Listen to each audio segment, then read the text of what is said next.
August 1944. A forward aid post near the Saar River, Germany. The air is thick with the scent of cordite and wet earth, and the low rumble of artillery rattles the wooden crates stacked against the wall. A young lieutenant lies on a blood-soaked stretcher, his face pale, his breath shallow. A medic reaches for his bandage, but a commanding officer steps forward, his hand shoved firmly against the medic's chest. The officer shouts a cold, sharp order to stand back. Refusing to let a man of color touch his soldier, the medic freezes. The lieutenant dies for want of a simple bandage. The officer looks down at the body, his face devoid of remorse.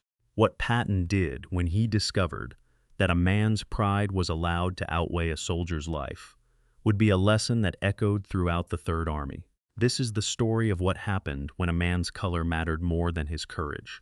Before we continue, make sure you subscribe.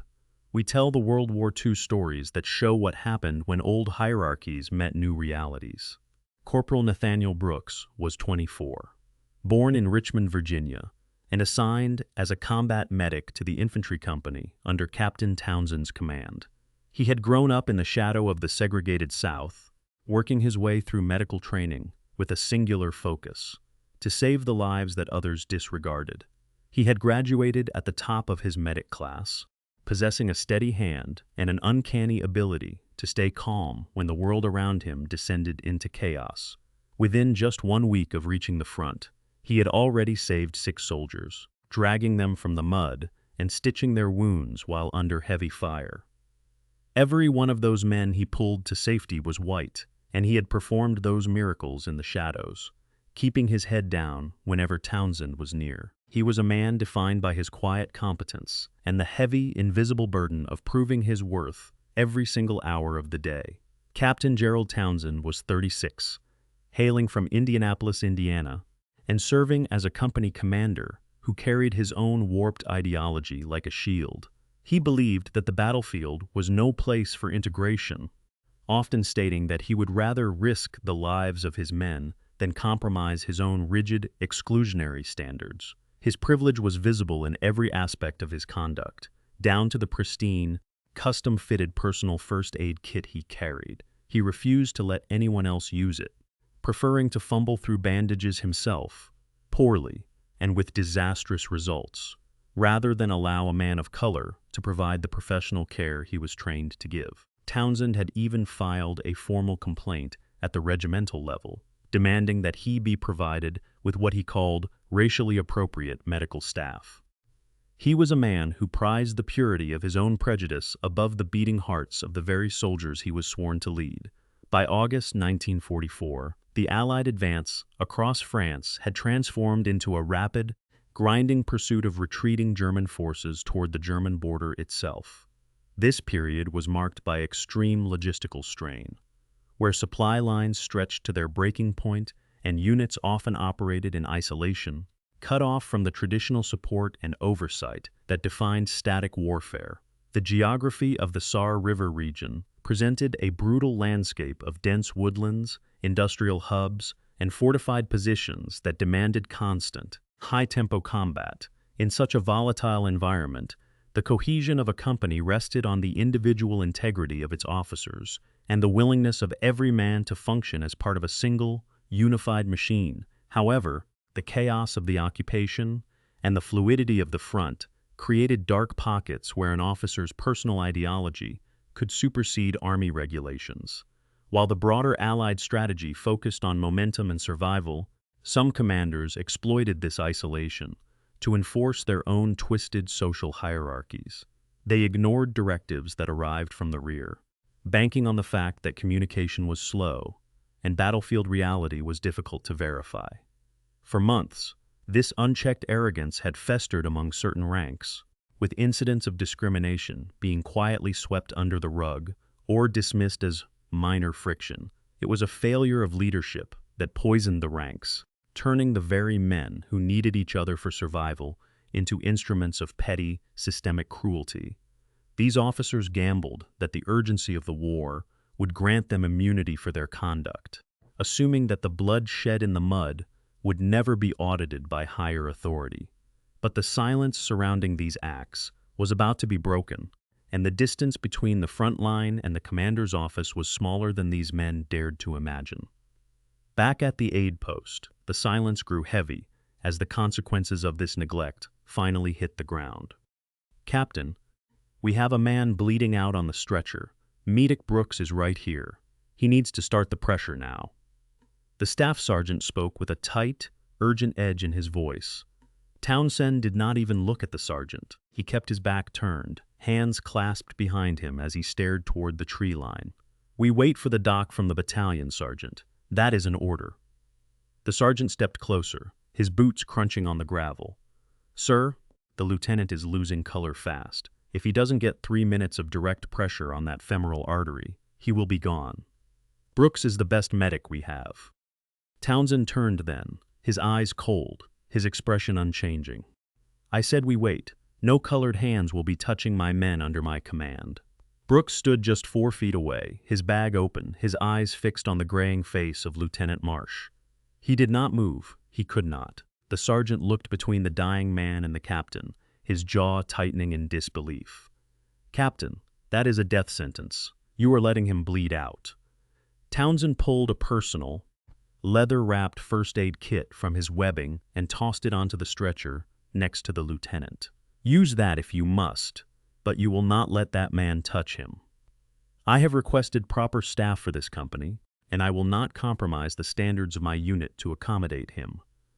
The sergeant grabbed the kit, his hands shaking with controlled rage. "You are condemning a man for the color of his skin, sir. That is not command. That is murder." Townsend's face flushed red, but he did not back down. "This is about unit cohesion, Sergeant, and I will not have my authority questioned by a man who doesn't know his place." The sergeant looked down at Lieutenant Marsh, who was no longer breathing. He looked at Brooks, who stared at the ground, his shoulders slumped in defeat. The sergeant turned on his heel, moving to the radio operator 10 yards away. He keyed the handset, his voice low, but biting as he relayed the sequence of events directly to the divisional adjutant. The report reached Patton within the hour. Patton's command jeep pulled to a halt at the edge of the clearing, the dust cloud settling around his polished boots before the engine even cut out. He stepped down, his 4 stars catching the dim, overcast light, the ivory grips of his revolvers visible against his side. Every soldier in the vicinity froze, the atmosphere instantly sharpening as the presence of the general commanded the air. He did not say a word as he scanned the aid post, his gaze moving from the medical supplies scattered on the ground to the cold, stiff frame of Lieutenant Marsh, and finally to Captain Townsend. Patton's expression remained unreadable, his stride measured and deliberate. Patton walked straight to Townsend, who had snapped into a rigid salute. The general did not return it. He studied the captain for a long, heavy moment before he spoke, his voice low and steady, carrying clearly across the silent camp. Patton asked, "You saw this man bleed, Captain?" Townsend stiffened, his jaw working as he replied, "I did, sir." Patton gestured toward the medic, Corporal Brooks, who stood a few paces back, his face a mask of practiced indifference. "You had a trained professional 4 feet from that stretcher. Why is the lieutenant dead?" Townsend's eyes flickered, his voice tight. "I followed my judgment, sir, regarding the integrity of the unit." Patton stepped into his personal space, his eyes like flint. "Is that your answer? Integrity?" Patton turned his back on the captain and looked out at the company, his voice dropping to a quiet, lethal register. "You claim that you prioritize the cohesion of your men above all else, yet you chose to watch an officer die in the dirt, rather than accept the help of a man whose skin did not match your own. You speak of standards, but your standard is nothing more than a personal prejudice that has cost this army one of its leaders. You let a man bleed out because you could not look past a triviality, and in doing so, you proved yourself unfit to lead the very men you claim to protect. You had a medic who had saved 6 other soldiers in this very week, all of them white, all of them breathing today, because he did not let your bigotry stop his work. You ignored his record, you ignored the regulations, and you ignored the plain reality of a life worth saving. Your lieutenant is dead, and you are the reason why. A man's life is not a currency to be traded for your comfort or your petty social views. On this battlefield, There is only one color that matters, and that is the color of the duty you failed. You have two choices, Captain. You can acknowledge the worth of the man you disgraced and apologize to this company, or you can face a general court-martial for willful negligence and the death of a superior officer. Decide now. I will not have this conversation twice. Townsend stood silent, his face pale as he looked from Patton to the assembled company. He finally nodded, a stiff, broken gesture. Patton signaled the sergeant, who stepped forward with the company's full roster. In front of every man in the unit, Townsend was forced to speak.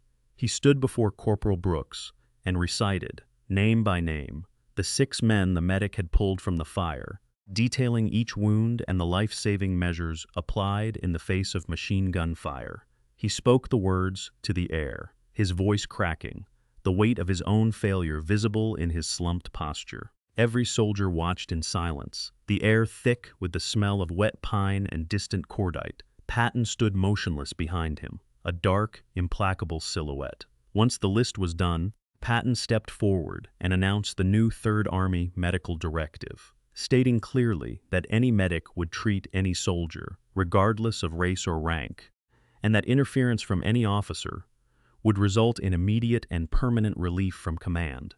Townsend was stripped of his sidearm on the spot, his rank insignia removed by the adjutant, and he was led away by 2 military police officers to wait for transport to the rear. The company remained in formation, the tension of the day settling into a grim, hardened reality. Corporal Nathaniel Brooks returned to the lines after the war, carrying the quiet resolve of a man who had stared into the heart of madness and kept his humanity intact. He went home to Richmond, Virginia, where he worked as a pharmacist for the rest of his professional life, rarely speaking of the day at the Sar River, but never forgetting the name of the man he was forbidden to save.